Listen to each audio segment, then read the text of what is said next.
2 nights ago on Wednesday evening, I was down in the city with Sasha and Maya, and we were at a Passover dinner, a Seder, which is always special, meaningful for me now. Now that we're married and that side of the family is Jewish, it's special and meaningful for me to be a participant in that service, especially when it's Holy Week, or last year it was even on Good Friday. So it's powerful because it's so much of the imagery of today's service is prefigured by the Exodus and the parting of the Red Sea and the deliverance of Israel out of bondage and slavery. And this is our Christian Passover, Easter.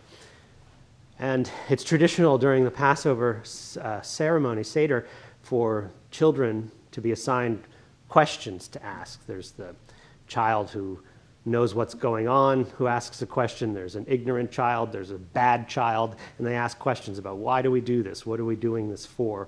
And in that sort of catechetical way, the purpose of the Seder, of the Passover, is retold.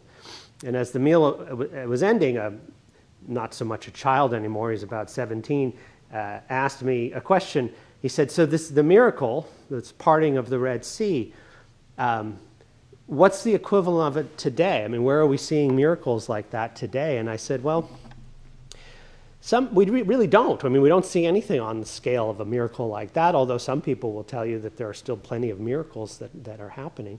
But something as dramatic as a whole group of people, several 100,000 being marched out of slavery to the foot of an ocean, which then parts and they are able to go over on dry land. I haven't seen a miracle like that in a long time. And I thought it was a good question. And as I was thinking over my answer and what more I might have said, and why is it that we don't have these great spectacles, these miracles anymore, it occurred to me that the greatest miracle of all has already happened, which is not so much the resurrection, which we'll celebrate in 2 days, but what's depicted right up there, the cross. Unlike the parting of the Red Sea, this is not one that's hard to believe in. It doesn't stretch our credulity. It doesn't require some made-up pseudo-scientific explanation like a wind or a storm or whatever. No one really doubts this story. People might not think Jesus is the Son of God. They might not think he's God at all. They may not think that his death has anything to do with him, but they don't doubt that he died. And it strikes me that now that we have this miracle, the miracle of the cross, this simple miracle, but dreadfully somber and painful miracle, we don't need those spectacles anymore, right?